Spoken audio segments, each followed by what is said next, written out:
Hello, friends. Very excited to promote our upcoming live show, Funbearable's Halloween Spooktacular. How you doing? Chuck, we're trying to do a promo.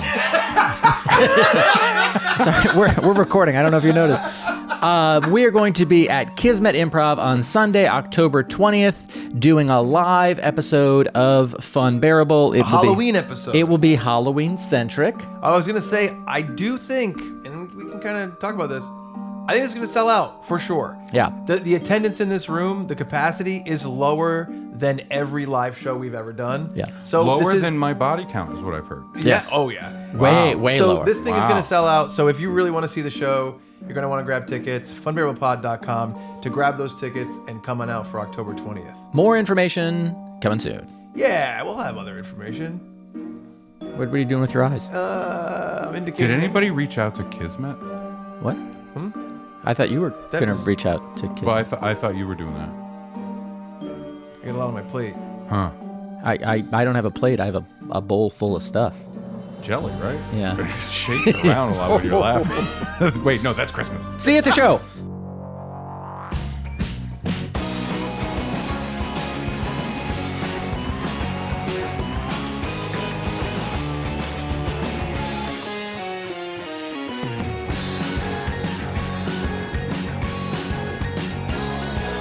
Hello and welcome to another episode of Funbearable. I am Brad Rohr. I am Ray and Ray, also Harrington. I'm just Chuck Staten, one person. Yeah, Wow. I shouldn't have done. I was thinking of Rick and Morty. You know what I mean? Yeah. And so I went Ray and yeah. because there's three of us. Yeah. You know what I mean? So I just went as Ray as well. Yes. You're here because you're going to look at the Contropolis from New Jersey panel of Rick and Morty. I like that you tell people why they're here. Yes, Yeah. that was also a very convoluted way to say it. You notice Wait, that I'm one? here? But yeah, If anything, we're there. Yeah. we got to moderate with Chris Parnell and Harry Belden at Contropolis 2024 New Jersey, and we had such a great time.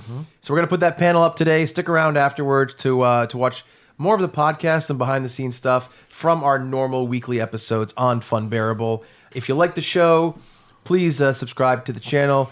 Please rate and review on iTunes. And we just have some new shirts, too. So go to funbearablepod.com to check out the new shirts. And we They're have a lot all of... Rick and Morty. Yeah. And so buy them, but don't tell anybody where you got them. It's, you know what? It's spoilers for future Rick and Mortys. So if you buy the Yeah. Funbearable shirts now, Yeah. you'll be like, oh, what You'll are know. these three guys on scooters sharing one sidecar? Yeah. Season 8. But yeah, so check it out. We also do have a lot of other panels we've done. We have a Futurama panel that And a Brad- Futurana. And Futurana. Yeah. Future She's Anna. cool. It's a spin-off. She's so cool. But a Futurama panel that Brad moderated a long time ago. We have the Pinky and the Brain panel we did. We have the 1987 Ninja Turtles cast panel we did. And we have a lot of comics and stuff that we've had on. So check out funbearablepod.com and enjoy the Rick and Morty panel from the New Jersey Contropolis 2024. Come for the names that you like. Stay for the guys you end up loving. They're on the show once in a while. We're the B Squad. I aspire to be on the B Squad.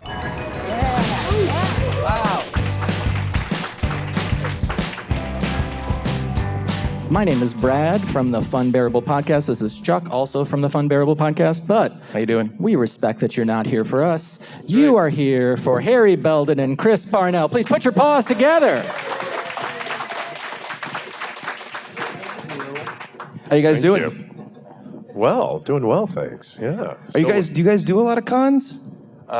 We both just kind of started. Yeah. Just start. How many? Third? This is your third. Yeah. How about you? I think it was like 5, 6, maybe. That's great. That's Yeah. awesome. I lean on him for experience, for wisdom. Yeah. Con circuit. I like that hat. That's a nice bright hat. Oh, thanks. You know, I play in a softball team with Ian Cardoni, who plays Rick, and Spencer Grammer, who plays Summer. And they both had Ian has like a navy one with Rick on it, and Spencer has a pink one with Summer on it. So I was like, okay, Makes sense. I gotta get a yellow one with Morty on it. So That's amazing. I love that. thanks. Yeah, it was really fun. That's we gotta very get cool. Chris to join. I up. never got a hat. I was gonna say. Green Jerry hat. All right. Cool. Can somebody order that? Whatever. Yeah, put it on Zazzle. That's great. Well, folks, we have some questions to kind of prime the pump, but start thinking of your own questions. We'll let you all know when to go from there. Yeah. for both of you.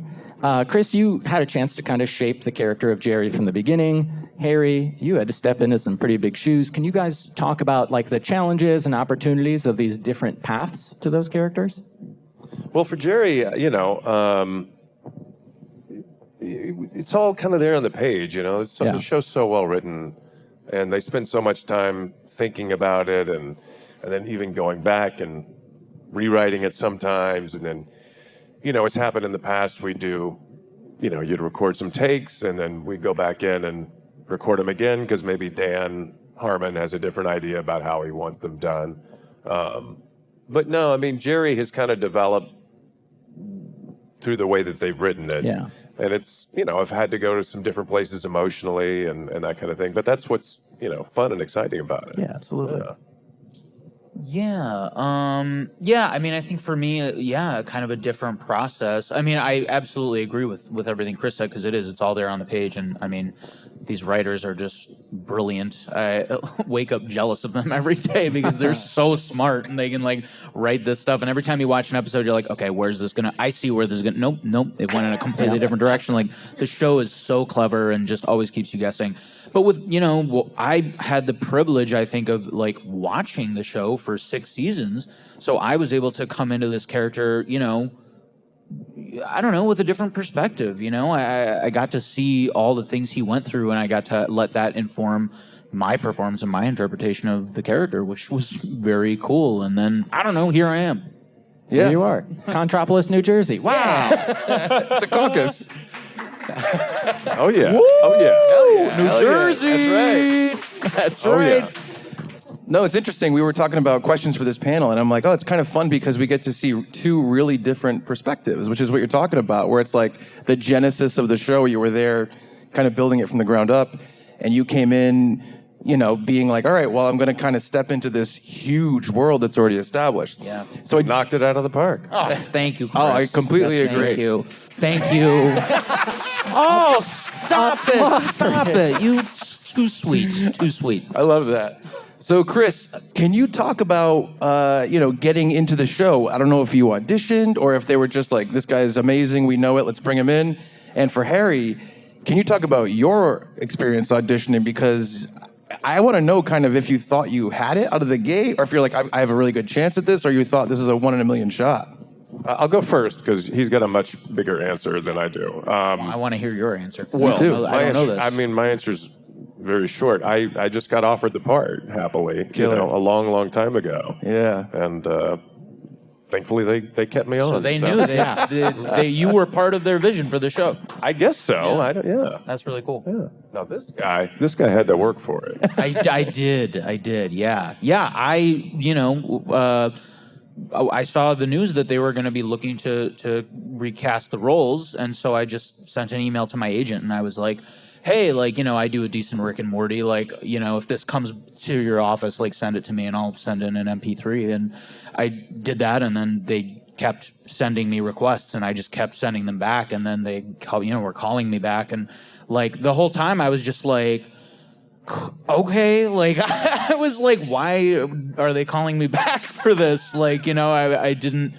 I don't know. I was like, I think I can do a fine version of this, whatever. But yeah, it was just a complete surprise every single time. It was like, yeah, they want to see you again. They want to hear you again. I don't know. It was just a very surreal experience. And the entire time I was just like, yeah, I'm not going to get this, but how cool that for the rest of my life, I can tell people I got to audition for Rick and Morty, at a pretty high level. At the very end, I was top 3, they told me. And I was like, that's it. I did it. Top 3 contender to be the new voice of Morty. Cool. I am happy with that. So then when I got it, I was just like, okay, here we go. And then I had a panic attack. I like the idea that you had already celebrated getting top 3, and they're like, yeah, but you got the role, and you're like, you look around, there's already confetti on the ground. You're scribbling out the 3 and you just put a 1. Ooh, yeah, I didn't know what to do. I also noticed you said I do a good Rick and Morty. Do you do a Rick? Yeah, I mean, it's... That's not bad. Oh, thanks. not bad at all. Okay. I didn't even start that one. Wow. No, yeah, I mean, with the process, yes, they, everyone, I think, read for both roles. That's It cool. wasn't, they weren't like, okay, we just want to hear you from Morty. It took, I think, a couple rounds. I think by my... No, it was I did one callback as both Rick and Morty with like people on Zoom and stuff, and then Steve Levy later told me that my Rick sounded too Italian, which is fine. But then they hire Ian Cardoni for the role, So okay, but yeah, no, we read for both, and I know Ian did as well. But then it was at the very final callback where I was flown to LA and I met everyone and did it in person, and that was where they were just like, oh, yeah, we're just focusing on Morty, and yeah. I love the concept that Rick was too Italian. Too Italian. Yeah. I love that. I was going to say that based on the 4 words we heard from you. Like, Right. Italian Rick. Yeah. The meatballs, Morty. Spaghetti. Exactly. Yeah. You mentioned the writing. Pretty tight, really well respected. Do you have any say into anything like, Jerry would never do this, Jerry would never say that? Or is it like, oh no, I'm going to trust what these guys have put on the page for me? Yeah, it's really the latter. Yeah. I mean, because Jerry just continued to sort of expand, Yep. and so, yeah, who am I to say what Jerry would say or not say? Jerry's got a lot in him. Yes, he does. And sometimes there'll be, if I'm inspired to add a little something here or there, I can. Right. But it's so much all there on the page, It's just so well written, and it's like it's not good. The chances that I'm going to come up with something off the top of my head in the moment that are better than what they've written down, the chances are pretty slim, So. Cool. Yeah. What if anyone could? Well. Yeah, let's applaud for Chris Parnell. Yeah.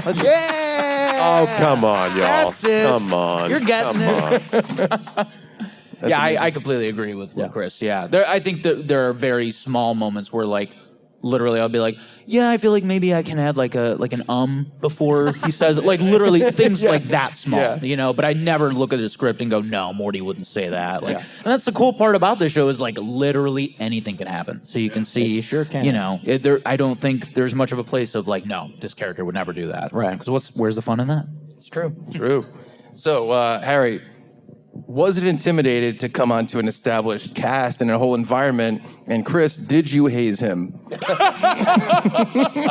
tell him about the basement. Yeah, we did some pretty rough hazing. Dude. Oh my God. No, we were just so happy to have them, Yeah.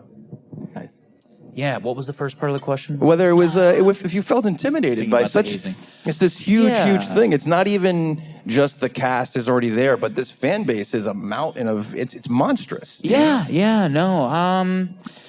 I think like it didn't all hit me until I was pretty much done working on season 7, which like thank God, because there's a ton of pressure. It's like one of the best shows on television. So to like do the character and the writing and the vision of the show justice, and like to come in and like support the veteran cast members that have been there for so long. Like, yeah, I mean there was definitely a part of that, but it was also so much work to get the voice like down perfectly or as close to perfect as possible in time to get this season done that I was just really focused on that, and that was like 99.9% of my energy. So I just didn't have much time or energy left to think about that kind of thing. But they threw you and Ian so many curveballs in the audition process. Yeah.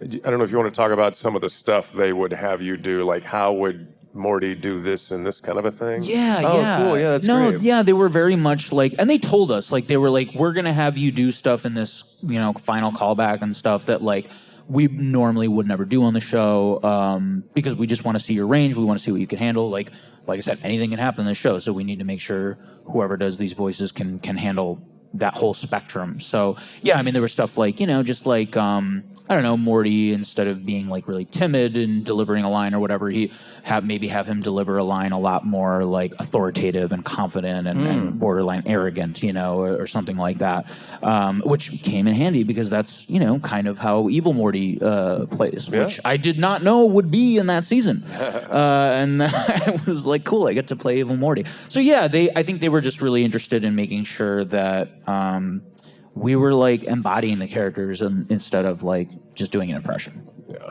That's great. Yeah, we were just so happy that they found Harry and Ian, after it became clear that Justin had been let go. And just like, gosh, I hope they can find somebody that can bring to it what Justin did. And they did. And there was one early recording session I was doing, and they were playing the temp track that, I don't know if it's Rob Schraub, one of the writers will sometimes read the other parts. So you're watching the animatic, which is the rough animation, and just to have a sense of what's going on with the scene, you're not trying to match lip flap or anything like that. But I heard it and I was like, ooh, okay, I thought they would have found somebody better than this, but all right, this has me worried a little bit. And then I finally realized, oh, that's not them. And then another time it happened that I was listening to it and I thought it was Justin, but it was actually you guys. Well, that's there you literally go. the highest praise we could have got. So wow, thank you.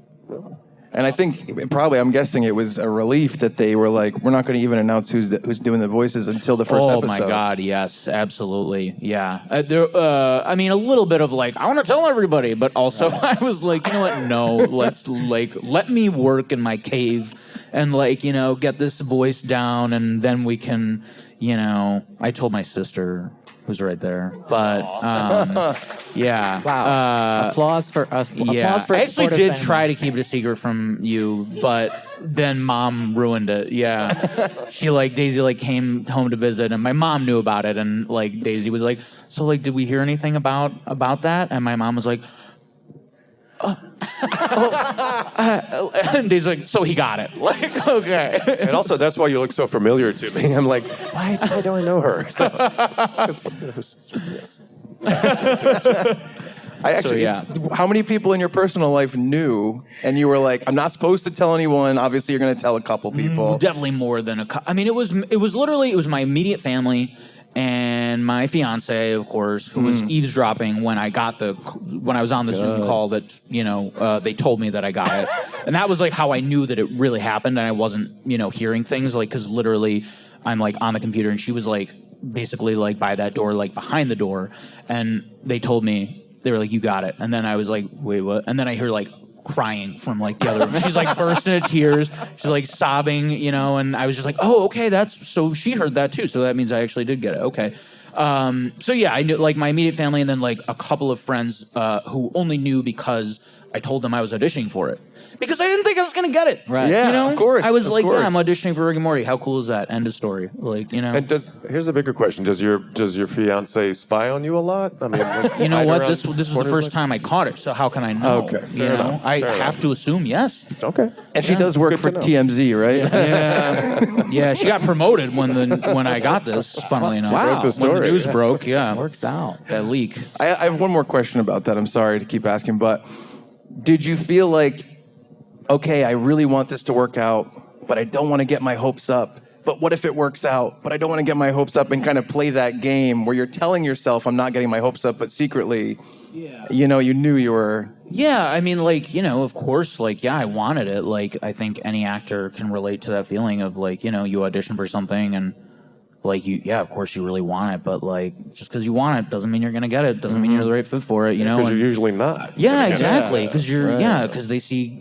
God knows how many people, and they have a specific vision, and you can't know what their vision is. You just can't. Right. And that's not your fault. It's not a failing of you. You can bring your best work to the table, and then you just gotta walk away. And that's such a hard thing to do as an actor. But it's also something that any actor will tell you, especially, someone who's been in the industry for 5+ years. They've gone through that initial thing of oh, this is really difficult. So yeah, I mean, definitely there were moments where I was just oh, it would be cool. And I would think a little bit about it, and I'd be like, all right, well, that's, Yeah. let's just worry about this play that I'm doing, Yeah, right. But yeah, Of course. Nice. Well, we'd love to go to the audience if any of you. All right, we already have a question down. Someone's going to here. come up with a microphone. Yeah, he's got a microphone. There we There go. you go. What's Thanks, your name? buddy. Yeah, what's your name? Where you're from? And what's your question? Mike, Rockland County, New York. Hello. Nice to meet you, Mike. Yeah, nice to be here. Having a blast. Hi, Mike. Hi. Question is, do you have like a favorite episode or favorite line that your character ever said? Favorite episode Or favorite line? I really like the episode. I can never remember the names of the episodes where I got you. Jerry is kind of like in the woods and confronts Morty about the fact that Morty left. Solarix. Yeah. What is it? Solarix. Solarix. Okay. Like Solar Rix. Yeah. Season 6, episode 1. Yeah. It's like 8 minutes and 12 seconds. I'm kidding. Scary. Okay. I had to use that scene actually as a reference quite a bit. Did you? So, yeah. That's a good scene. No, it's a great scene. Yeah. A favorite line is also "Life is effort, and I'll stop when I die." That's a line. And true. Yeah, true. that's True right. words have never been spoken. That's a Jerry quote? Yeah. What episode is that from? I Not don't to put you on the spot. I don't just- remember. I have no idea. Yeah, I got to rewatch that because that's a great quote. it is. Damn. It's a very. So I guess you don't know it all. Here. I guess I don't.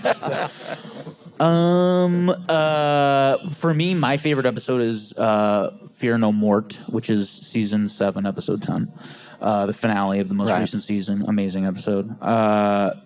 And I think my favorite line that Morty says anyway is literally just one word but it's from a different episode when he asks Rick after he made asked him to make the churro immortal, and he's like, "Okay, Rick, you can make it a regular churro now," and Rick's like, "No, I had to make it immortal. Like I can't do that." And Morty's just like, "What?" It's just like that the way the dialogue editors like put that just pause in. It was just just hilarious. Yeah. Just agree. kills me every time. that's a great answer. Great question. Oh, right over here in the orange. How you doing, buddy? What's your name? Ben. Hey, Ben. Nice to meet you. Hi, I got 2 questions for Chris. Okay. The first, I think in recent seasons, Jerry has definitely proved himself as an assertive beta, if that makes sense. Sure. Yeah. But is there anything else you want to see Jerry do in like an upcoming season that he hasn't tried yet? Well, I always like it when we get to see different sides of Jerry, emotionally, and go to different places that Jerry is not usually involved in, like with the Pissmaster episode. I really love that because we got to see Jerry battle a guy who sprayed piss on people. But he was defending Summer, and that's we hadn't, I don't think, really seen that too much before, and so that was fun. Jerry's gotten to do so much stuff. I'd be hard pressed to come up with something that he hasn't done, but there are a million things. Yeah. And the second question is that another big role you're currently doing right now is on My Adventures with Superman as Slade Wilson. That's as far from like Jerry or usual roles as usual. Like, is it that hard to like switch to sort of a more like villainous, more like straight-faced role, or do you find parts of your established characters you can throw into these parts? Yeah, it's more the latter. I mean, it was just about sort of. I had just auditioned with this weird kind of high evil voice. I did it a couple different ways, and then they liked that. And yeah, I mean, it's so much there in the scripts that they write, and that's part of the fun thing about being an actor is you just get to try to be this other person, and with animation especially, it's super easy to do that because it doesn't matter what you look like, so I can play a character that's 30, 40 years younger than me, which is nice. I'm pretty sure in the comics, Slade Wilson is actually pretty old. I think he's like, isn't he like 80? But the serum makes him. But we're not talking about the comics, are we? No, we're not. We're not. What am I thinking? No, dude. I'm also a big fan of My Adventures with Yeah, you Superman. told me. I did. I texted you. When I first watched it. I don't think I'd met you because it was season 1, but when I was working on Rick and Morty. But like I was watching the show and I was like, is that Chris Parnell as Deathstroke? What? That's so cool. Yeah. And then now I'm watching season 2 and I'm just like, it's phenomenal, man. It's very, very cool. Yeah. That's awesome. It is cool. Nice, good question. We got one over here. What's your name? Where are you from? My name is Jacob. I am from Pennsylvania, and I actually already met Chris. Yeah, hi, And Jacob. I didn't meet Harry. Well, now I'm meeting Harry. Nice to meet you, Harry. Jacob's a triplet, by the way, everybody. Yeah. Okay. that's Can you fun. see his other two right now? Yeah. Or? I don't see them out. Oh, okay. Okay, good. That's everyone's reaction. So I know you guys talked a little bit about Justin and being replaced. By the way, I love Harry and Ian's performance in season 7. It's great. Can't wait for what's next. But this is for Chris. What was your first initial reaction when you first found out that Justin was going to leave the show after season 6 and was going to be replaced? Well, when everything came up, the fear was, is the show going to keep going on? That was my first thought, What are they going to do about this? And then when I found out that they very much intended to keep the show going and we're going to find a new Rick and Morty, I felt a lot better about it. And then, but I was still like, geez, are they going to be able to do this? They're going to be able to find the guys? And then they did. And so then I was very relieved and delighted because, we all love doing the show. And I think it was the right move to let Justin go, sadly, but I think it's what needed to happen. And, the fact that the show can move on and also that it can move on with two actors who are very excited to play the roles and are so enthusiastic about the show and are just fans of the show. I mean, you couldn't ask for anything better. Yeah, I think when I first heard the news that Justin was going to be replaced, I was a little bit skeptical. And when we first saw the first trailer, I was a bit nervous. But after I saw all of season 7, my mind was like, oh my God, this is amazing. So, yeah, I think everybody's felt that way. So yeah, I'm really impressed with what Ian and Harry did, and I'm very excited for season 8. Nice. Me too. Hell yeah. Absolutely. Any other questions in the audience? Oh, we got right one up down front. Yeah. Man. All right. You got good hair. That's a good haircut. I like that. That is stylish. I'm jealous of anyone with hair, to be perfectly honest. What's your name, buddy? I'm Nelson. Nice to meet you. Jersey City. Yeah. You told me earlier that you played with Rick on the game. Do you ever use the voice chat and mess with people with the voices? It's a good. Yes, fun. I was saying that there's a video game that recently came out called Multiverses, which is a fighting game, and Rick and Morty are in it, and Ian and I recorded voice lines for it, so we play it together online, and it's like 2v2, so it's perfect. We play together against 2 other people randomly online. What we do is Ian and I will be in a Discord together. So I'm not talking to the people that I play against. I don't even have a headset or anything. So I just use my phone. But we do the voices to each other all the time. Oh, yeah, great. while we're playing. Be like, take that, stuff like that. It's really fun. And we have a great time. We actually lose quite a bit of time to that. It's getting kind of bad. Yeah. So yeah. Do any of you have any crazy loony fan interactions? Looney fans. Well, it's all how you measure loony. Another great quote. Yeah, everything's relative. I mean, in general, the main thing is everybody's so appreciative and nice, and and they show it in different ways, and everybody's different. So, never. It's always good. Ultimately, it's always warm and kind and friendly, and yeah. Yeah, I got a million. No, yeah, I don't know. Nothing loony. I did have someone, this was just more of a concern for me, was I had someone come to, I was in New Zealand and doing signings, and this woman came up and said, okay, yeah, I'd like, signature. I was like, great. And then Frieza, nice. I was like, okay, cool, so I'll sign. And she was like, yeah, I'm going to get this tattooed on me. And I was like, okay, well, my handwriting's terrible, and I don't I kind of freaked out. I didn't really know. So I was like, okay, take your time on this one. Try to make it look as good as you can. I just I don't know. I hope she maybe didn't do it, but I mean, that's great. It was a lot of pressure for me. So, not loony, just something that impacted me in a way that I didn't think it would. Yeah. I don't know if it was the same woman, but I had that here in the States. Really? Yeah, but I've seen her at a lot of cons. And she may be at this one. Did she get it? Like She did it because they had a tattoo artist there. Oh my God. She came back and showed me. Yeah. Oh, that's so cool. Yeah. Wow. Okay. You have a nice signature, though. Okay, your signature is on a Kiwi's body. That's pretty exciting. Yep, that's a good way to say it. Other questions from? Oh, we got another one Right down here. front. Oh, Ben doesn't even have to run for that one. There you go. I'm happy for Ben. Yeah. What's your name? Where you from? Peter. I'm from Staten Island. Nice. Something I like to ask actors because you get a lot of scripts and different role opportunities. I was wondering if there is an IP, like an existing IP, or like a story out there that you would like to be part of one day, like maybe a book or a comic or just like something that like you could be like, oh man, I want to go for that. I mean, obviously, Harry, you got to do something like that, but is there anything else out there like that? Gosh, there are just some great sci-fi shows that I like to watch, like Foundation, and I love Silo. So it would be really fun to get to be a part of something like that. But I can't. I'm sure I'll think of a million things, but those are the first two things that come to mind. Are just like the shows that I like to watch. Sci-fi, like Fallout or something. Well, I was very lucky to get to be a part of that. Yes, very lucky. Yeah. Yeah. you. Wasn't he great?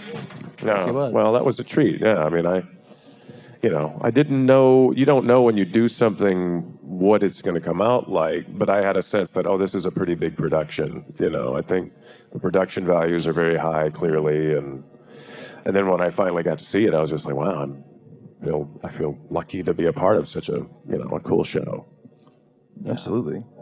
Yeah, for me, anything like superhero related, I think like DC specifically. I'm just a huge DC fan. I love Marvel too. I just like, I grew up with Batman and Superman. Like, so if to be on any project like that, animated, live action, whatever, like to do like, I'd love to do one of those DC original animated movies. Those are the best. Yeah, so, very cool. Like, anything like that. Great. Nice, great question. Any other questions? Let's see. What do we got? In the audience? Oh, we got. There one. we go. Right There over we go. here. Run, Ben, run. What's your name, sir? Yeah, see Ben run. Hello. My name is Gio Hi, Gio. from Middlesex County. Nice. Bouncing off the first question you got, instead of asking what your favorite episode is, what was your least favorite episode to record? Maybe one with the most challenges. Any episode where you found yourself messing up your lines or... I can say, and you can call this a cop-out answer, but I mean, truly for me, I had no least favorite episode. I mean, maybe that'll change, but I did 10 episodes in season 7, and every single one was really great. I mean, no, and I think the challenges for me was just like making these episodes of television while also still like trying to get the voice down and like perfect certain words and phrases and stuff. So yeah, I loved every single episode. I've got a lot of episodes I hate. Yeah, I knew it. But I don't. All the Morty ones. I don't like the episodes that I'm not in. But even those are great. So. That's great. Nice. Oh, right here. Oh, we got two down here. Yeah, two, buddy. Yeah. What's your name, sir? My name's Alex. I'm from Waldeck, New Jersey. Here's my question. What is your favorite Rick moment? Ooh, favorite Rick moment. Favorite Rick moment. Pickle Rick for me, that whole episode. There you go. Yeah. Okay. Pickle, is that an episode? I'm not familiar with Pickle. It is. Oh, okay. Oh, never heard of it. Favorite Rick moment? Gosh.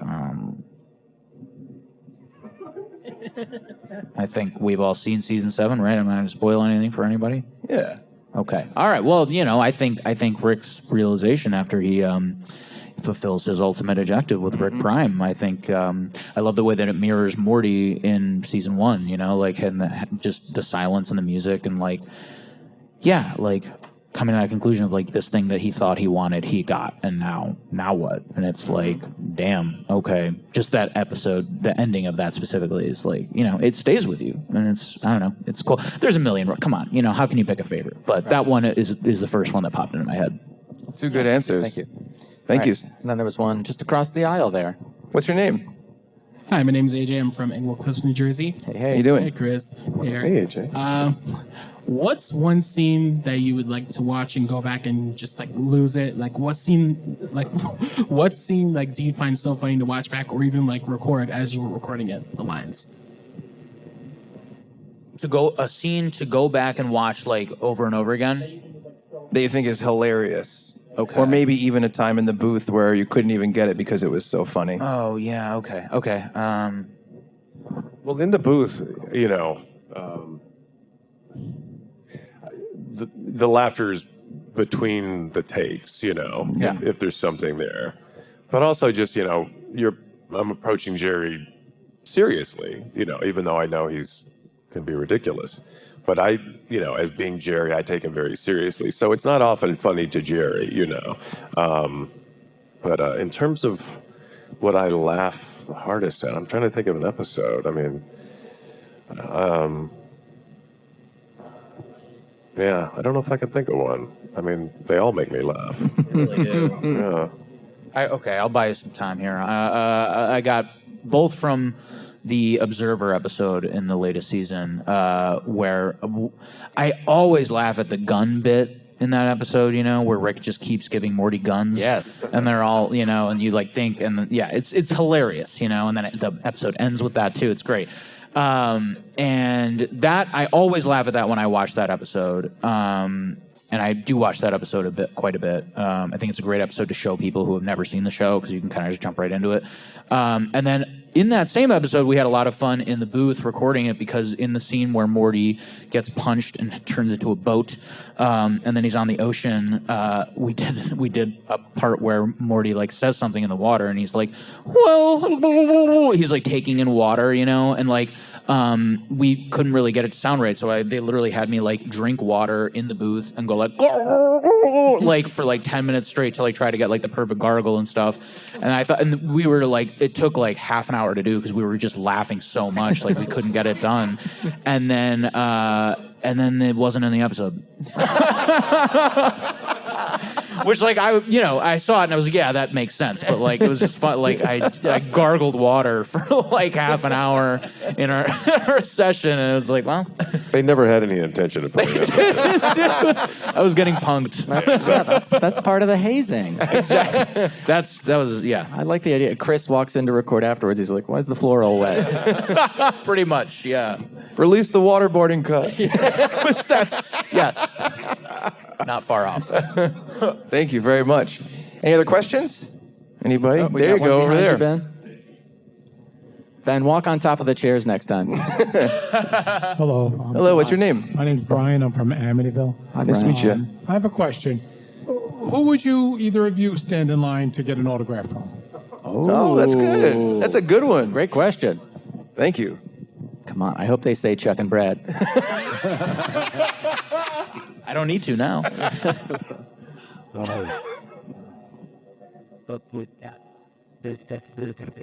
That is a very good question. Yeah, it's fantastic. Yeah.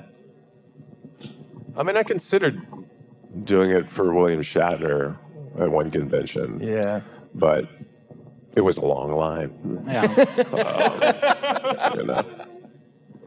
I think it's kind of a sad answer now because he's no longer with us. But Kevin Conroy, I think for me, I never got the opportunity, and it's such a tremendous loss because he was so incredibly talented. Yeah. Very good answers. Any other questions from the audience? Chuck and Brad take second on that one. we got another one Right down here. front, Ben. Oh. What did you think of the Watto episode? Quado. Quado. Sorry. Quado from, and then they did... From Total Recall. Total Recall, Taken. Yes. What did you think, Chris? I thought it was very clever, very inventive, and I liked how they made a Quado episode. I did too. And I always like references to Taken. Yes. I thought it was funny how, like, throughout, because there's also the Quado that comes out of Rick Prime, like 2 episodes beforehand. So you watch, like, the season and you're just like, what's up? What was going on with Quado in the writer's room? Like, where did that come from, you know? Yeah, I loved that episode. I thought it was super, super clever. And again, it's always that thing with Rick and Morty where you're watching an episode and you think, okay, attribute slider, that's what the episode is, right? You know, they're going to fight over this attribute slider and that'll be the whole thing. And Rick even says that in the episode. He's like, I thought that would be the whole thing this week. And then it takes a complete left turn and you're just like, okay, here we go. I'm along for the ride. And that's Rick and Morty, you know? That's great. Nice. Any other questions from the audience? Anything else? All right. Bradley? You know, we talked a little bit about Looney fan interactions, but kind of, it's not really a spec. Like, can you talk about a time that you were surprised at the impact of one of your performances? Yeah, well, even you know, a gentleman today came up and said to me, was speaking about a dark time that he had gone through in his life, and how that Rick and Morty had really helped him a lot and helped him remember that there was humor and laughter and good in the world, and he would just go back to it and to, you know, pick up his spirits and to just sort of give him some good feelings, you know. So that's, you know, that's probably the most you can hope for in a way. Yeah, absolutely. Yeah, no, I completely agree. I think it's like just people telling me like, oh yeah, it's what we watch every night before we go to bed, or it's what we have on all the time in our house on TV. Like, it just, like, when someone does that, like, it's clear that brings them joy. So, you know, I don't know, to be, like, a part of that and to bring that joy to so many people is, like, you know, it's overwhelming. And it's just the best feeling in the world. Yeah, absolutely. I agree. And I kind of continuing off that, Chris, when you joined the cast and you started with the show from the ground up, you know, I'm sure you didn't expect it to be such a cultural touchstone immediately. And for Harry, you came in on the other side when it already was a cultural touchstone. So Chris, like, you know, how was the process of that when you're slowly building and seeing that happen? Like, how did that feel for you? And for you, did that kind of affect your take on the character and affect your, like, man, like, I got to live up to this huge legacy that already exists? It was really exciting, of course, gratifying. And, you know, for me, as it went on, I was just like, this show is huge. This is so huge. Why am I not making more money? Yeah. It's a great question. So finally, there came a time when we were able to negotiate and get a more reasonable amount of pay for what we were doing, which was gratifying because Adult Swim was making a shit ton of money off of it. So, yes, you know, we deserve to get some compensation for that. Absolutely. Yeah, I mean, kind of like what I said before, like you know, it was in the back of my head that it's this huge, massive thing that millions of people are, you know, so passionate about and care so much about, which is why everyone was so worried about the voice change, you know, and so, but, you know, I had to just kind of not think about that. Like, I think if I did, it would not have gone well. Yeah. You know, it's just exciting to know that something that you're a part of reaches so many people, and then especially when the thing happened with the Szechuan sauce. Yep. Yes, exactly. We talked about that on the way here today. Yeah. I mean, that was like a whole different level of sort of cultural integration that was like mind-blowing. Right. I wonder what that's like from your end to see that happening and be like, well, you know, I'm one of basically the Beatles of this episode, of this show. You know what I mean? You're in this group of 5, and it's like seeing that happen, you're like, this has turned into something monstrous. Absolutely. Yeah. Yeah. No, it's crazy. And we do have a 5-minute warning if anyone has any questions that they've been sheepish about. You got 5 minutes to get that confidence up. Shear yourself. You can go one more. Wait for the microphone. He's bringing it right up right now. He has to get his steps in. I check his counter at the end of the day. Favorite guest star that you got to work with? Ooh, that's favorite great. guest star. Well, you know, are you talking about Rick and Morty? Yeah. We don't ever work with anybody because we all record separately. So I usually don't even know who the guest stars are until I get to watch the episode, you know? And I'm like, oh, that was David Cross. Oh, that's so cool, you know? But yeah, we're in there solo by ourselves. No, it's all right. Yeah. No, how would you know? Of course. Yeah. I mean, no, obviously I've never met any of them. I can kind of say that I did a scene with Liev Schreiber because he's the stranger in the booth. pretty cool. Yeah, Right. I didn't really do that.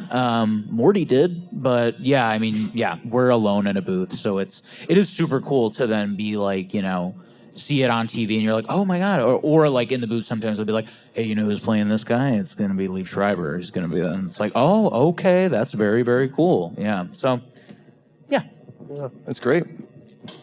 Liev Schreiber's going to be in here. I got to mop up all this water. Yeah, exactly.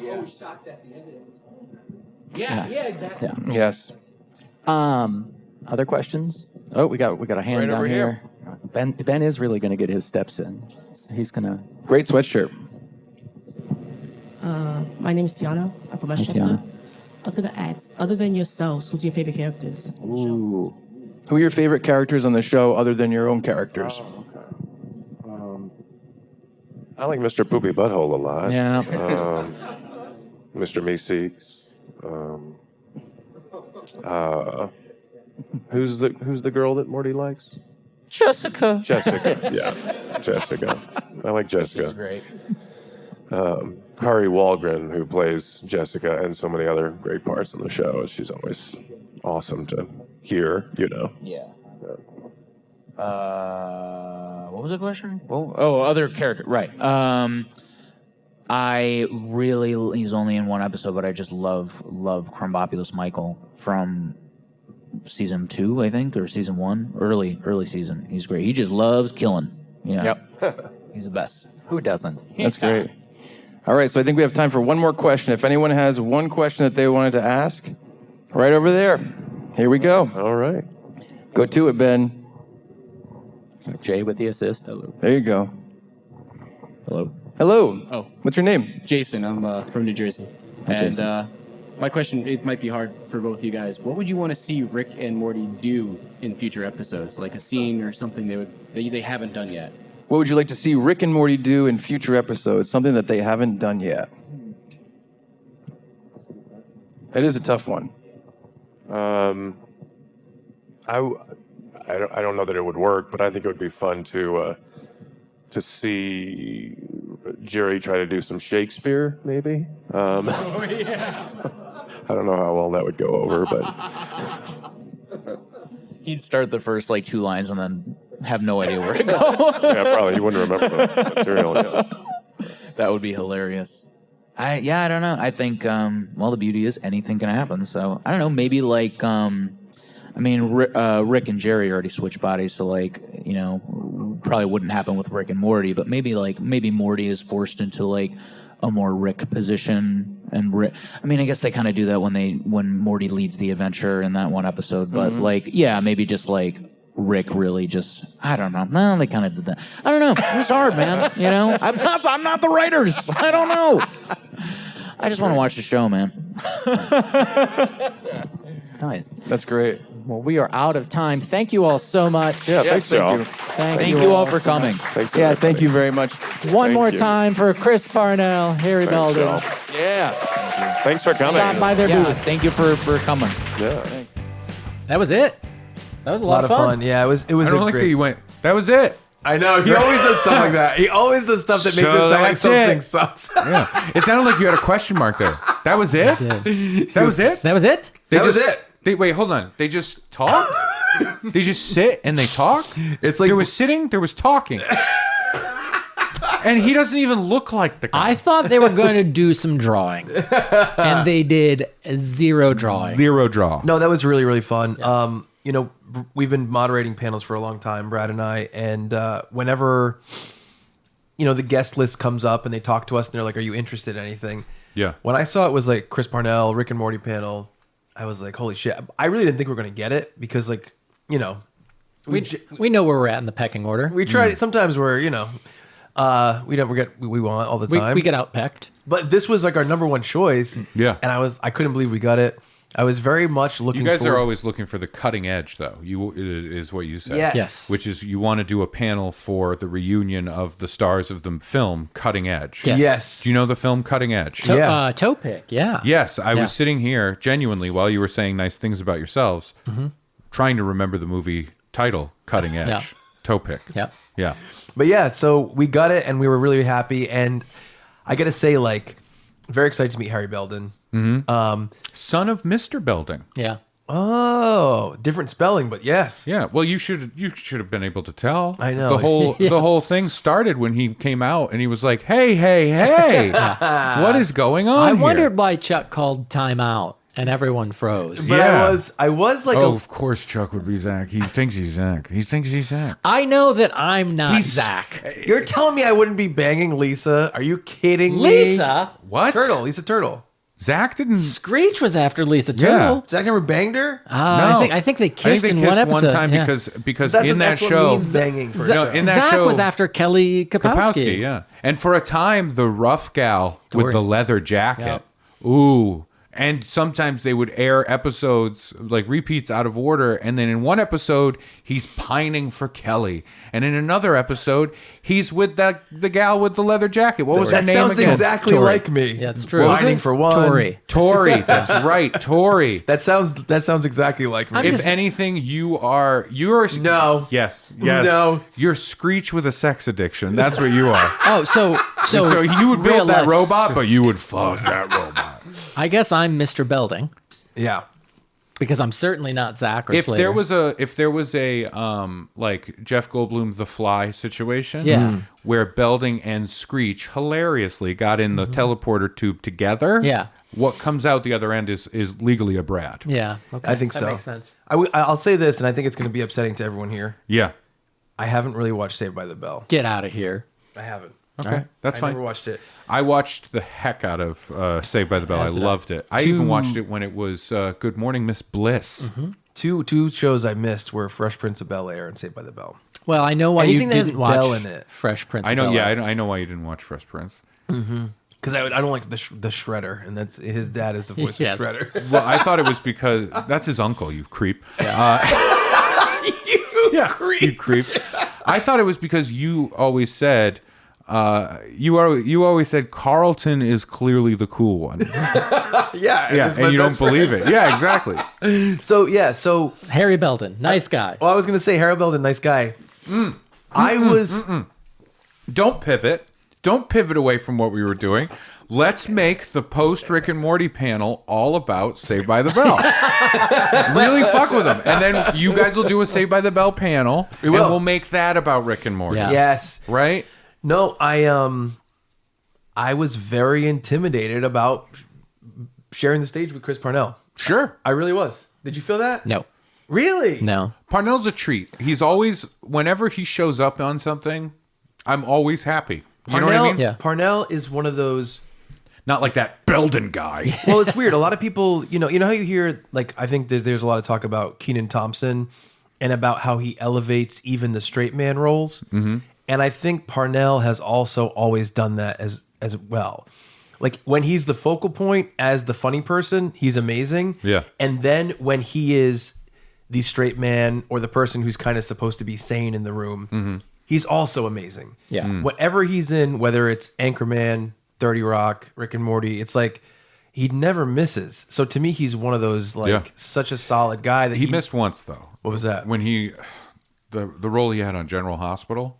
Oh yeah, the soap opera.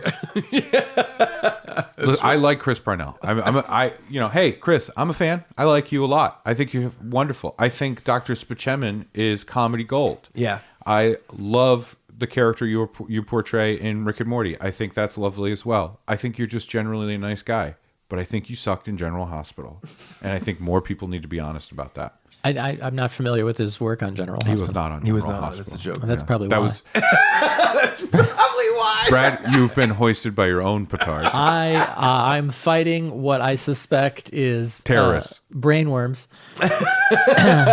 Rick and Morty. and I'm a little bit out of it right now. No, yeah. Morty, we got brain But, worms. but I'll say I was too concerned with the logistics of the room to be intimidated by like, oh, this is like an important person comedically. Yeah. What were the logistics of the room? Just even the basics of like get on stage, get the mic, who's sitting the stage where. was very high with no stairs. Yes. And it was more like a Chuck had to lift me up. Oh, it was like an American shoulder. Warrior situation. Continental soldier situation. It was gladiator style. Yeah. Yes. No, for me, it's like when we moderate these panels, they're usually with like celebrities, and it feels a little bit like my job as a host or our jobs as a host together to moderate. They're very clear cut and stuff like this. Yeah. But then when you get into the territory of like a real seasoned comedian, there's like a different level of this person knows what move to make and what pivot to make at every turn. Yeah. And you want to keep up with that and play that the right way. Sure. It's almost like the difference between like if I was gonna fucking moderate a panel of people that wanted to ask questions to Dave Attell, I'd be like this. I'm terrified. You should just be a mic stand. Yeah. That's Like, you know what I mean? Like yeah. No offense to you. No, I know. You It's, know, it's just like, and so I was happy because I did feel like this was a very fun spirited panel where we all got laughs and that was really fun. But it was. I was worried for you because I've heard Parnell's difficult. That's what I've heard. Yeah, from the producers of General Hospital. No, from Linda Parnell. Oh, yeah. His aunt. Aunt Linda. But yeah, no, it was great. He was super nice. And Harry Belden, who we didn't know, was also super nice. And it's funny because Harry Belden, he's obviously so new to the world of like being part of Rick and Morty and now being out in the world with the fandom that he seemed so psyched and so happy, and it was just really, awesome. really genuine. Yeah. So a lot it hasn't been beaten and fucked out of him. Not yet. It will. Don't worry, Harry. You'll get there. You'll get that familiar dead-eyed look. Don't worry about it. But I mean, I will say they'll chew you up, and if you're lucky, they'll spit you out. Yeah. They've been doing Colorado Springs Comic-Con for years. Yeah. And I've never gone. This year I'm moderating because now I have a girlfriend that lives in Colorado Springs. And so Chris Parnell's going there again too, and I'm like, I wonder if we'll cross paths again. That'd be awesome. Yeah. But he was such a nice guy, and the panel was great. And again, another great experience with Altered Reality, who puts on all these cons that we do. That's wonderful. It was Did really anybody fun throw too. like a pickle at you? No pickles. I saw a lot of fun stuff to sign. A lot of people dressed up as stuff, but very polite panel. Yeah. Good. That's really good. It was a very That's really polite, good. pickleless panel. It's so interesting. Rick and Morty on the whole, right? And like I think. If you're new to Funbearable and you've made it this far, congratulations! Like you're hooked. You're stuck. You're like, these guys are. We're like those barbs, those little ball plant things that get stuck to you, burrs. Yeah, right? We're like those burrs. People call us the gay Three Stooges. They don't. No one has done that. I mean, just Chuck. Chuck has. Yeah. I like to say that. You do like to And say here's it. what bothers me: the part that upsets me is the Three Stooges part. Yeah. You know what I mean? Yeah. I don't done. care. Such a I don't mope. care. You know what I mean? And I'm not going to tell you how that was spelled either. Yeah. So I don't like that. Was there an apostrophe before or after? That's a great joke. That was fun. But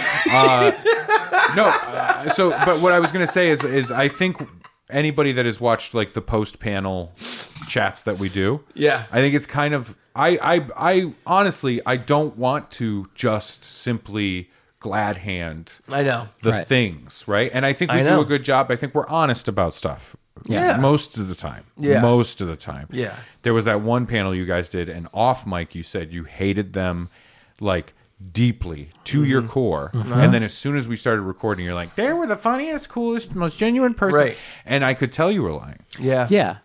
But anyway, what I wanted to say. We just get sanded like too much. Yeah. Yes.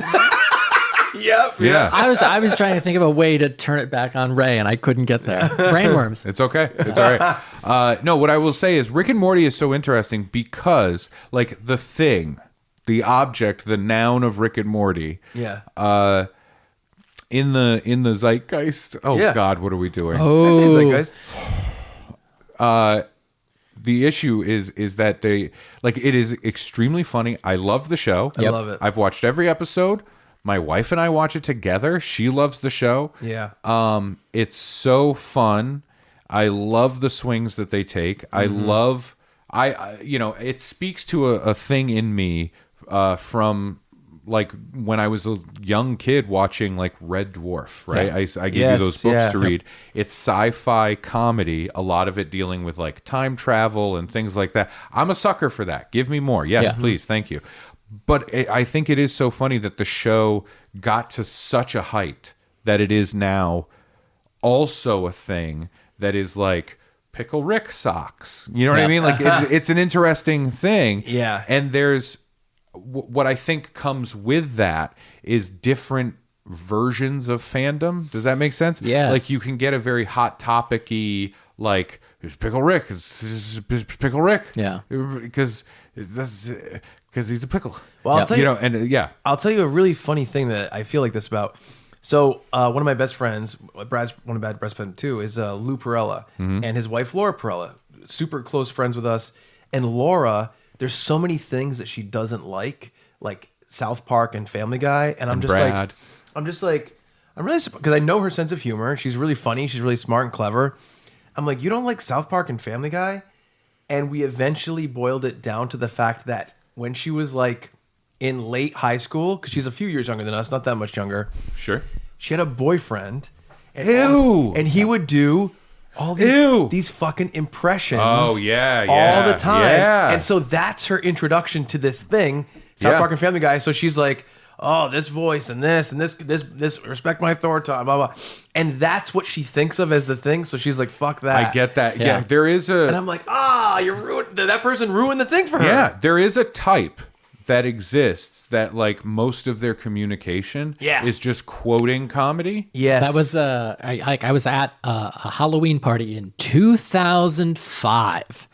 Ooh. And it was Anchorman and like SNL quotes going around, and Austin I'm like, Powers. and I was furious. Yeah. First of all, they weren't talking to me; they were just, and I'm like, I don't know these people, and I'm like, what you were doing is like enjoy the thing you want to enjoy. That's great. Yeah. But like, of course, I don't know how much you're adding, and and not everyone is interested in adding, but I am. And so in that moment I was like, I don't enjoy I'm bad at every party everywhere all the time, but this one was especially like, I need to get out of here. Because you were at a Halloween party in arguably the funnest of parties in Fayetteville, Arkansas. Never mind. Funnest of SEC.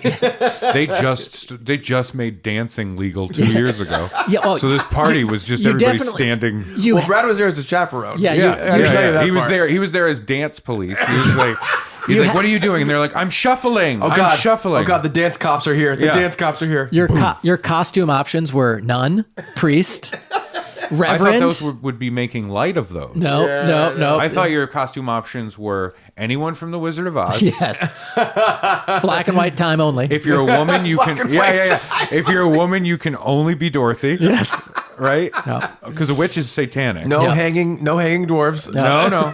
That's apocryphal. And then only men can be all of the other characters. Yeah. And they even and heaven forbid you be a cowardly lion. Oh, because no. that's all these non-brave men. Feminine men. That's an off-mic That's thing. a call in. Yeah. Because it's an in joke. Yeah. I stopped myself from saying it. I guess I'll just throw it out there. I have a barber, and the barber he's a different type of man than I am. And I didn't have a dad growing up. And so I commit to the man, right? Because he cuts a good head. He's good. I commit to the man because he cuts a good head. Yeah, I commit to the man because he gives great head. So wait, he's a nice guy. He's genuinely a good dude. The barbershop is very masculine, and that's fine. And he just sometimes says things that make me go, what? And then I come and I tell you about it. Yes. Because what I do in the chair while he's cutting said hair is I go yesterday I got my hair cut, and he said, I just got back from Boston, so I've had my fill of feminine men, and I don't know what he meant. Nope. I will never know what he meant because I did not ask, what do you mean? What I did was he said, I've had my fill of feminine men, and I went, yeah. right? Like that. That's all. Such a fun grunt. I tell you. Yeah. More power. Oh, tell me about it. You know what I mean? Like that kind of thing. Because I'm just like, I'm not going to fight you on this. Yeah. I don't agree with you. Whatever that is, I'm Yeah. sure we do not see eye to eye, right? But you're cutting my hair. Yep. It's close to my house. It's a reasonable price. I feel like I'm saying the reasons why, like, I let the Nazis win. Yeah, You know what I exactly. mean? Like, I don't want to make a fuss. I don't want to make a fuss. She's up there in the attic. Go get her. But I will say, I don't like fake. I don't go, yeah, absolutely. Yeah. What I do is I go, that's me giving up. That sounds like that racist character in Star Wars Phantom Menace that works in the junkyard. Watto? Watto. Yeah. You pull a Watto. I do. I pull a little bit of a Shout Watto. out to our buddy Griffin Newman. No, what I pull is real is Watto. a Switzerland. Well, I was I'm going neutral. I'm just like, I think well, that's what it is. But when you want to like sweep past it without really letting them know how you feel, you pull the Watto, which is using that voice to go. Yeah. You know what And then mean? I sell him a child. yeah. That's what I do. He goes so fast. He's a real good driver. He goes fast. He grows fast. Yeah. Oh, they all do. One day he's a tiny annoying child. The next day he's a big man going no like that. It happens fast. But no, I was a weak-willed. I was a feminine man when that happened. I just backed down immediately. But it's like pick your battles. You know what I mean? Yeah. If the guy said something genuinely hateful, then I'd be like, oh, I can't be here anymore. Yeah. But I would say that after he cut my hair. Right. Yeah. I wouldn't say it mid-cut, like, "Hey, man, what the fuck?" You know, because what? Fuck you. You have no control I don't over need me. this shit. Can you just do a little more on the edge here? You know what I mean? Like, so it's ridiculous. But I do think it's funny what we were just talking about, these quotes, right? Yeah. Like I struggle because there's a difference. I think being comedic minded, right? Like I'm a stand-up comic, and so I will hear, and I've written scripts for stuff, and I hear these things on a show. And it'll be genuinely like, that's such a great joke. Yeah. Or like that, the writing of this thing was fantastic. And a lot of Rick and Morty gives me that. Yes. The writing on Rick and Morty is fantastic. Yeah. And I think it's only gotten better. Yeah. This last season was killer. I fly out to Colorado and back often, and I watched the trial, right? That's right. And I watched the last 2 seasons like completely over the course of a couple months through all my flights.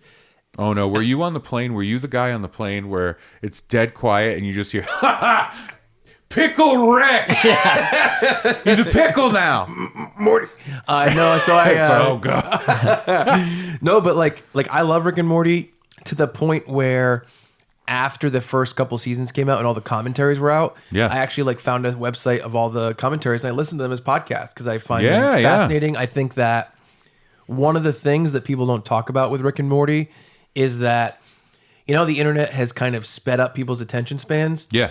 I think Rick and Morty is one of the few places that has decided to match that with actual quality joke content. Sure. So instead of just going, we're going to make everything happen really fast, you'll see a 30-second thing where there are like 8 jokes in that amount of time because... Sticking with the Parnell idea, like that's very Tina Fey, Robert Carlock TV shows. We've talked about this before. I love their team up. Yeah. is always fun for me, and that's a very 30 Rock idea, right? Like just pump it full of jokes. Exactly. And and then the most recent, I'll give a shout out to Girls 5 Eva. It's on Netflix. Yep. You watched it recently, right? I watched the first season. Yeah, so funny. Just joke. I love that show.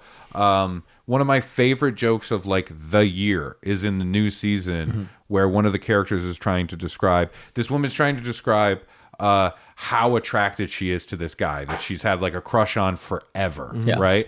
And essentially it's like the joke math is like, how do you describe, if we were in the writer's room, how do we describe her essentially saying, he gives me a hard-on all the time, right? Yeah. And the phrase they came up with was so good. Whoever came up with it in the writer's room, like, give them the day off. They won. Because it's the woman and she's saying, like, he gives me the red hot doorknob from Home Alone. Perfect. That's great. Perfect, right? That's really perfect. good. Yeah. The red hot doorknob is so funny, and to make it a Home Alone reference, great. But I think it is interesting because stuff like that, Family Guy, you mentioned that. I think there are a lot of unbearable Family Guy people. Yes. Earlier on, I think. You mean people that like mimic it and just like when it was going phrases. on and it was like everybody's doing Stewie, everybody's going giggity, stuff like that. Yeah. I think there's a lot of trappings within those things, but there are also within it. I haven't seen much of any Family Guy for recent stuff. I remember when I was in college, I really liked it. I kind of fell off. I still think Seth MacFarlane does some great stuff. I think that new season of the Ted TV show was super funny. I think the writing room in Family Guy is insanely strong. I think that I think the joke content is incredible, and I think that they're probably hitting the same walls that the Simpsons make, which is like, if you wanted to actually change the show, it wouldn't be the cultural thing that people go to and depend on. Yeah. So the characters can't change. And that's how we approach Funbearable. That is our promise to you, our guarantee here at Funbearable. Not a guarantee. If you get interested in Funbearable and you start becoming a listener, we guarantee, you can go ahead and say you're not a guarantee. Not an actual guarantee. That we will never grow, we will never change, we will never evolve, we will never learn. We will always be who we are. That's right. I'll say, you know what? I wasn't going to guarantee it, but over the past 100+ episodes, that's what I've seen. I mean, no learning or growing here. I mean, I've learned how to deal with certain situations. Really. I've learned how to deal with a toxic personality. Yes. I've had a few growths during this time. I've learned how to talk to the police. Yeah. You know what I mean? Like when they come and ask me questions. Yep. Yes. It is. What's her name? Marissa Hargitay? Mariska Hargitay. That's not a name. She's an actress from Law and Order. Wow. My joke was just going to be that she shows up and she's always like got some questions. Yeah. Christopher Maloney shows up a lot too. Which ones are on SVU? Because those are the ones for sure. I think it's Maloney, Hargitay, and Ice-T. Yes. But there's been some changes. Somebody went over to a different one, and, you know. Yeah, but those three specifically definitely come and talk to me. The SVU ones, they ask me a lot of questions about one of the hosts of this show. That's all I'll say. Yeah. That's all I'll say. Yes. I'm always moving boxes when they ask me questions. But no, it is interesting to see like a show like Rick and Morty have such strong, smart writing. Yeah. And there is the weird cultural phenomenon where things like a Pickle Rick become something else, almost something else entirely. Right. Like antithetical to the thing they were doing. Yep. And that is interesting. I don't know. Something's there. I think you texting Chris Parnell right now? No, someone in my life is having a freak out because I haven't. He's right here. I'm right here. He's having a freak out. And I said it's not a freak out. It's brainworms. No, it's really funny because I think the ultimate this is amazing comedy, and yet how many people have ruined this for people is Anchorman. Yes. Yeah. It might be number one in terms of how special and unique the project is. Right. And how it aligns with that mainstream audience that ruins it for people who only know it from that. Yeah. I mean, Austin Powers is a big one. Napoleon Dynamite is a big one. Ooh. Yep. I guess. I'll say I was late to the party on Napoleon Dynamite and felt like I had heard the entire movie from people quoting different parts of it before I saw it. Can I tell you that almost happened for me with Anchorman? Yeah. I didn't see it when it first came out, and everybody was flipping out about it. And then I finally did go to see it. Like I think I was like 2 weeks late to go see this movie. I'm in college. I don't have money to go on opening night. And then I saw it. And my initial takeaway when I saw Anchorman for the first time was like, I didn't like it. Right? That was my initial. Yeah. Hold on. When I walked out of that movie, I'm like, whatever. It's not even that funny. Like that was my takeaway because subconsciously what had happened was all the quotes, all the things in the first 2 weeks. I just did 4 brainworms. First 2 weeks. If this is your first time, each finger is 3.5 days. That is true. Yeah. Hold on. Halves? We're introducing fractions? It is funny. If viewer listener, if this is your first time, might be your last time. Not by choice. You might want more. We can't give it to you because we have worms in our brain. if you want to know what that means, you have to go back and listen to another episode. Yeah. I think that episode's called Brainworms. I would imagine. And then the description says, "We brain have them. Worms. Worms have them. Brain. We have them in brains. Yeah. Hey, brain, want worm? Got it. have worms, will brain. I hate this. Reach out to brainworms.com. Yeah. It like made me not like the movie the first time I saw it, and then I saw it again when it came out on DVD. And enough time had passed. Yes. And I was like, oh, this is fantastic. Yeah. But it is that thing.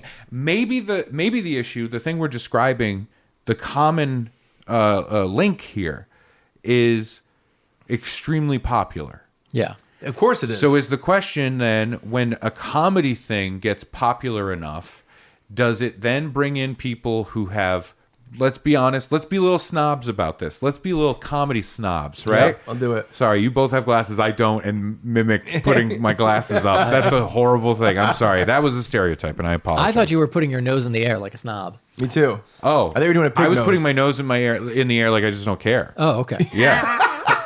Wait a minute, was that the lyric? Because that's what I've been doing at every show. Oh my! Oh no! Oh no! Yeah, I hurt my neck at so many fucking concerts. Hip hop shows. Yeah, I call them concerts. They hate it. Is that Adidas bucket hat just falls off? Yeah. My hat, my bucket hat. Excuse me. No, no, Excuse me. don't stop! Everybody stop! Hold on. My bucket hat. Oh.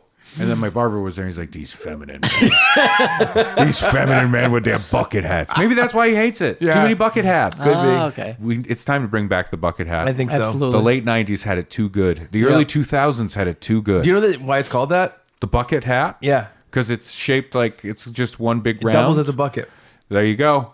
Ha! I never It's more would of have a guessed. basket than a bucket. That's my pitch. I Yeah. pitch basket hat. Basket hat. Yeah. Yeah. Or does that sound too much like Basquiat, right? Like a biscuit? No. Yes. Yeah, limp Basquiat. Yeah. That's what we're talking That's what about. they call them in France. Yeah. Oh, bonjour. Let me fix my bow tie. Why is a bow tie in France? I don't know. That's You where want it came to from. break this stuff? Give me something to break. Can I give you... Although, instead of rage, they just have ennui. Let me give you a... You know, life is all about the he said and So- the she said.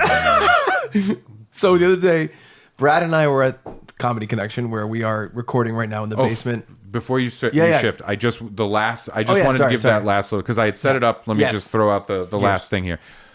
Being snobs. Yes. That's where this thing. We tangent so hard that sometimes we forget where we started. Yeah. Does that make sense? Yeah. We do so many pivots.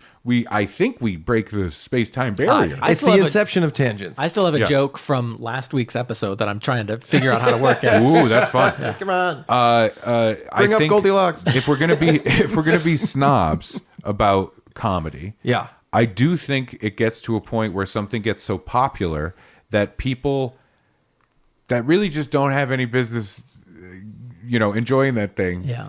They enjoy it, but they engage with it in a different way. Does that sound weird? Can I don't know. Can I give you another little element to it? I know you're have gonna a, say. yeah, I have a thing after you. Go ahead. I think you're going to say something about Patton Oswalt. I am. Go ahead. We went to see Patton Oswalt do stand up at the Both of you had the same anecdote for this, and No, now I have a I'm different anecdote, fascinated. but I just knew what his was going at, to be. at the Wilbur, and he was great. Yeah. This is Patton Oswalt, but there were people who were not being great audience members. Okay. And They're trying putting to their noses way up trying in to the make it a air. conversation. Their Yeah. bucket hats everywhere. And he's like, That's "Hey, a good like, name for a group that just shouldn't be enjoying a thing. Like, guys, this just isn't for you. yeah." Bucket hats. Yeah. He politely asked them to stop, and then less politely, and was basically like, "Stop interrupting me, or you'll be kicked out. I'm glad you're enjoying yourself. I'm glad you're having a fun time, Yeah. but you are enjoying me wrong." Yeah. And great. that expression has stuck with me. And this will shock you as a stand-up comedian. Yeah.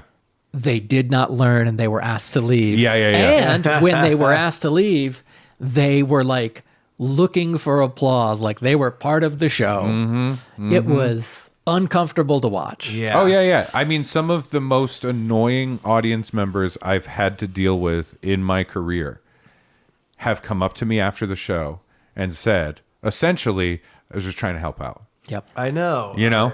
And it's like, it's a cliche. Yeah. But they still do it. Yeah. You know what I mean? Yeah. Bucket hats. The other thing I was going to say was just that there's a combination of like this very funny thing reaching the masses, but also having to have some sort of catchphrasey element to it. Yeah. Which is why I mean, I think, like I said, I think Anchorman is probably my number one. This is the most like true comedy, and also that. But Austin Powers, I think, might be the one that is the most. Yeah. Because it's like you got the Dr. Evil stuff, and you have the Austin Powers stuff, and it's so bite-sized and catchphrasey for those little moments. Yeah. Even though Austin Powers, all three of them, incredible comedies. Sure. Super funny. Yeah. Written by incredible comedy writers, writing great stuff. You still are going to have the fucking yeah babies and the new and the zip it and whatever the fuck you have. Yeah. The fat bastard stuff, get in my belly. Mm-hmm. It's the fact that the comedy comes with that. But what's unfortunate is those catchphrasey moments. That's what grabs the audience. They get to the next level. I know. And they tell someone about someone else. I know. And someone else. That's what's so difficult about it. But I think even in stand-up terms, because that's just what I know the most. Yeah. I think there is an idea of like the bigger something gets, the more people are into it, the broader it has to become. Exactly. Right? That's why, like, if you point at, there's a reason why the list of the greatest stand-up comedians that I personally think are like the best stand-up comics does not necessarily match up with the biggest stand-up comedians, the most successful stand-up comedians. I know. Because it has to grab as many people as possible. And I think, what we're talking about now is sort of like just a general thing everybody knows about most stuff. Yeah. I think your list of like the best stand-up comedians of like, all right, Gallagher. Yep. Absolutely. I don't know Off stage more than on. I don't know that David Duke is a comedian. He's a funny guy. And he is standing up talking in front of a lot of people. And he gets the laughs. He knows when to. You know what I like about him? He tells like it punches down. Yes, he I does. love someone. punch Yeah, down. punch down. You know why I say that? Because everybody's so interested in punching up. Look at how much shit is down here. Start swinging No at one's the bottom. punching it. Yeah. No, I think Plus, if they get upset, who cares? What are they going to do? Well, there is a thing I talk about a lot with Mark and Joe. I produce the podcast Tuesdays with Stories with Mark Norman and Joe List, and we always are talking about the idea of our clips and all this stuff from the podcast. And it's unfortunate, but stuff that is excellent hopefully moves up the ladder and more people see it. Yeah. And more than that, the LCD, lowest common denominator, moves up that ladder. Absolutely. And so how do you kind of that's make a whole sure you... that's a whole different ball of wax. Well, I mean, because that's in that world that we've talked many times about of like the algorithm and like that just making everything plummet to the absolute depths of the bottom of the bottom of the bottom. This is the problem. It's like, man, that was so clever that we got half the views of that cat sneezing. I know. That's what I'm. Yeah, exactly. If you guys would listen to me, we could finally do our Hot to Go parody video dance, and by the time we get it filmed and uploaded, Hot to Go will no longer be popular. Honestly, by the time this episode comes out, Hot to Go may no longer be popular. Can I be honest with you? What if the Straights get a hold of it? I don't know what Hot to Go is. Oh, all right. It's a song by Chappell Roan. Oh, I know Chappell Roan. I just didn't realize Hot to Go was her thing. G-O. Got it. Wow. And then because when you started to talk, I thought you said Hawktua, which would also be in the realm of what we're talking about. Hawktua, at the time we record, I don't think she's popular anymore. See, I can't. No, but she's at least recognizable. Yeah, for sure. Not her, but the term Hawktua. Yeah, you're opening for her. I mean, some people. This yeah, weekend. right. Yeah. And I don't know how to really. I'd have to really parse this in my head. Some people Careful, watch out for the worms. do get those moments, and they really do capitalize them in a way, like the Bad Baby with Catch Me Outside, and like you kind of have to say good for them. I think I get it for themselves. Like, we've talked about this too. Like Hawktua girl, I have no ill will towards her. Yeah, my thing is like, you caught the attention. If you want to ride that out. Good for you. Yeah. Because that's what everybody in most public-facing spheres are pursuing. Oh, for sure. Right? Like, that's it. So what can you do? It's fucked. Like, I feel I have a very worrisome view of the industry, like as a stand-up comic and as someone who has done some pilot stuff and submitted for things and done all the crap. You know what I mean? Yes. And knowing people in those worlds, it's too easy for me to be very pessimistic about it because the machine is broken. Yes. And it is desperately trying to figure out what it's doing, and it just pursues. You got numbers? Of course. You got numbers? Do you have numbers? Yeah. Give it to them because they have numbers, right? And I understand. But it is a thing of the Hawk Tuah girl. Like, as a stand-up comic, I'm a comedian. I'm ready to go. Got the stuff. And it's like, my job now is to just sort of, every once in a while, throw out a thing and go, is this a Hawk Tuah? That's truly what it is. I know. Is this a Hawk Tuah? I know. It's fucking wild. I know. Maybe one of the next episodes we do, we'll just all come with catchphrases. Ooh. And we'll throw them at the camera. How about this? Maybe not catchphrases, but maybe ideas that are Hawk Tuah moments. There you go. Because there's many things that can be a Hawk Tuah. Right. For sure. Right? Yep. Yeah. Many things can be a Hawk Tuah. I think if the guy that... I'll say it. It's fine. Yeah, It's fine. It's fine. Yeah, say we're it. in a safe space.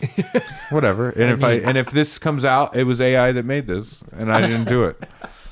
Right. I think had the young man on the roof not been killed after he took his shot at Donald Trump, I think if he had survived, I think there's a very real possibility that 2 or 3 years from now, he would be touring. You know what I mean? Sure. Yeah. That's if he hadn't killed a guy. Right. If he hadn't killed a guy. But I do think we're at a place where something like that could flip and become now you're... Well, you are, we've always had a distinction between famous and infamous. Yeah. Yeah. I think that's going away. I think it's just infamous now. I think the I think you're right. and this is something that has worn me out, and it's been in my brain for a while with the worms. Yeah. The idea that, and this was honestly more with the reaction to the Olympics opening ceremony and and all the various You were Olympic, in it. Yeah. You were painted blue. Yes. The idea that, all right, something happens, everybody has to respond to it immediately, but then everybody has to respond to everybody's response. Yeah. And that is squaring infinity, and it is impossible. Yeah. And it makes me... That's your prog rock band name, too. Yes. Squaring Infinity. Yes. What? It's not good. What? It's not good. We use so many different time signatures. Yeah. Oh. I'm trying to catch it. The drummer's in 4/4, but the bassist is in 4/3. I almost got it. I think I'm singing in pi 4. Yeah. Oh my God. And it's a lot of significant digits. And you're doing that weird nasal throat singing thing. I'm hitting 2 notes at the same time. Yeah. The monks thing. He figured it out. He figured it out. It's heavenly and hellish. He's doing that stuff, and I'm like, what is this? It's a didgeridoo of a man. It's progressive rock. I'm just being progressive. And I'm so sick of you always referring to yourself as the male chaperone. You're always like, I am the male chaperone. You do it that way, chaperone. I say chaperone. Chaperone. Oh, you're the male chaperone. I'm the male chaperone. I'm so sorry. I've been mishearing you this whole time. For that Arkansas Must be dance the we're word. talking Yes, about. please For the stop Arkansas dancing. I am the male chaperone. But yeah, man, I just wanted to say, thank you to NJ Contropolis. Don't think you can end this without talking about your hug with Chris Parnell. Okay. So I didn't really talk to the guys beforehand. And before we went on stage... there was no green room. There's no green room in this situation. So I would have walked. I would have walked immediately. I would have, but Chuck was my ride. I was just like, hey guys, thank you so much for doing this. We're really excited to be here. Whatever. Went on stage. Afterwards, very nice guys. And Chris said, don't talk to me. Well, That was a weird Chris. I was doing a Chris character. I was doing a Chris Parnell character. Don't talk to me. You know what I mean? Yeah. Oh yes. Well, I can. No, I can't do it. Well, it is. That's your job, buddy. It is a funny thing to go on stage with two people that you're like, we know who you are, you don't know who we are, you know what our jobs are, and now it's our time to like have banter. Yeah. That's a little tough. But I actually, if I'm being honest, I think this is probably the best panel we ever did. Yeah, I think so. I think it was the best one. Really, really fun. And afterwards, I actually got a chance to say something to him. And I said, hey, man, I'm like, listen, I just want to say, while I have the chance, like, I feel really privileged to be able to do this with you. Like, I really consider you like a comedy legend, like from this to this to this to this. Like, you've been there my entire life growing up with comedy. And, God, my throat hurts from how much you're sucking his dick. I said it means a lot to be able to do this with you. Yeah, of course. But I really feel that way. I really do think that like there's a class of SNL. Everyone loves the class that they grew up with, kind of, which I have as well. But for us, maybe other people feel this way too. We got this like second class later on, where we got Sandberg, Bill Hader, Chris Parnell, like Kristen Wiig, all these different people. This other insane cast with everybody: Amy Poehler, Tina Fey, Jimmy Fallon. All these, it's insane. We didn't know how good we had it when we did. And I continue to think that there's like the SNL cast continues to bring out people like Chloe Fineman and I think about the comics I grew up with, like George Burns, Gracie Allen, there we go, Charlie Chaplin. Yeah. What about the greats of the vaudeville era? Yeah. Give me the Borscht Belt any day. At first, when Brad saw those vaudeville greats, he was like, I hate this whole new comedy thing. Yeah. What is this? Yeah. I was like, bring back a dancing donkey. That's what I yeah. But really, bring back hangings. But it's really fun that we had that era of SNL where it's like, we all were affected by fucking The Lonely Island starting out. Sure, yeah. And doing the Chronicles of Narnia. And then for Chris Parnell to become so many different things in pop culture with Anchorman, 30 Rock, Rick and Morty. It's a really crazy growth in different areas of comedy. And I kind of just wanted to express this to him pretty quick. And I did. And I was like, so thanks a lot. And I kind of went to just go like thanks a lot. And he was like, oh. And he went for like a hug. And I was like, oh. And I stopped. And then he stopped. And then he went in. And then I went in. And we had this crazy robot hug. Oh, no. It was crazy. That would have killed me. That would have killed me. It was crazy. Meanwhile, in the background, well, especially with my daddy issues, I'd be like, I blew it. Well, I wasn't going for a hug. I know. He was just touched, and so he thought I was, and I was like, of course I'm going to. It was beautiful. What were you saying, though? I was going to say me and Harry Belden were in the background just making out. I just felt right. Yeah. And you looked at him and went, tonight you can be the Rick. He's like, I know. I heard your talk up there. I know which character. That is a fun way to say like a top or a bottom, a Rick or a Morty. Oh yeah. Well, there was definitely jokes on the panel about how Brad is my Morty. Yeah, for sure. Sure. And you were making them? I don't know. I think you made them. I probably did. Oh, that's fun. Yeah, it was great. It was really fun. No, that's really great. I really do like Chris Parnell so much, and I love Rick and Morty. And this new season without the previous voice cast and all that stuff, and it was so funny when it aired the first episode, and I went, "Oh, it's Rick and Morty." Yep. Oh, yep. Great. Nothing changed. He's great. He did the voice a little bit live on the thing, and I mean, people who have watched the panel already have seen it, but he talked about how everyone had to read for both characters, including him. Yeah. No, that makes sense. It's great. It's very fun. It was a very fun panel and two unbelievably nice guys. And the last thing I wanted to say about this with Chris Parnell, right? Yeah. What I was thinking about, like what realm he fits in. Yeah. And what he embodies almost like in terms of comedy, right? We've already talked about some of the fantastic things he's done. This is not a joke. You're looking at me like this is set up. No, I'm open for you always to either go joke or real. Yeah. I'm always open to both. Hear me out on this. Yeah. I think this is correct. He was never on The Office. No. Right? And somehow Chris Parnell's being feels like it encapsulates The Office. Does that make sense? Does. It Is that weird? Does. Well, we get a really special time in NBC primetime comedy. You know what I mean? That later time, like when we were kids, it was like the Seinfeld, Friends, Mad About You, all these different things. The Bickersons. But that later, I really Steptoe feel and Son, like we had this thing where we had this SNL thing, Yeah. and it expanded and went over to Thursdays, and you Right, had right. all these people populating all these different areas. I Yeah. totally feel that way. Yeah, but It's incredible. there's something there for sure. Yeah. Yeah. I think And Brad, your favorite, you said when you were a kid, was The Honeymooners. Yes. Yeah. Radio show. Yes. Oh yeah. Don't confuse me with pictures and sounds. Yeah. Oh, that's too much. It's What too the much. hell? I think of Chris Parnell as just endlessly versatile. Me too. Yeah, and, yeah. I and agree. a glue guy, if that makes sense. For sure. Yeah. That's my opinion. This upsets me because it sounds like we're just needlessly glad-handing, and Yeah. we're not, and that's what bugs me. No, it's the real. most. It's real. So why don't we end the episode? All three of us will say an incredibly negative thing about Chris Parnell. Okay. Brad will go first. Yeah. Well, folks, before we get to that, if you want to send us an email, funbearablepod@gmail.com, or find us on socials @funbearablepod. Always happy to hear from all y'all. Again, Chuck mentioned it earlier, but if you want to rate like a lot of stars, Up to 5. Yeah. Like 5. Give us 5 stars, Yeah. please.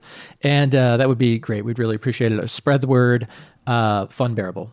And in the review part, right, I could only give 5 stars, but what I would give is all the stars in the sky until the sky went completely black. I would square That's infinity how- stars. Yeah. I would Inky black. lasso the moon. Yes. Yeah. And I would pull it down and give it to you. You drink it. And I drink it up, and then I would pee moon. Yep. Juice. I would pee moon juice. All right. Well, for Ray Harrington. No. Yeah, what's your the mean Chris Parnell one? negative my thing? mean I have Parnell a good thing. mean one. I have a good mean one. Brad's going first. Chris Parnell is too handsome to live. His last name is impossible to spell. And I don't have a negative thing to say about that guy. I think he's a charming man. For Ray Harrington, the Weasel, and Chuck Please, Staten. the wheeze. Don't juice the wheeze. And Chuck Staten. I'm Brad Rohr saying thank you so much, and we're sorry for being Funbearable. How upset are you that for the first time someone was accused of being the wheeze and it wasn't you? I don't want to talk about it. Nice. Good. So, but for real, what was he like? No, I'm kidding. Oh.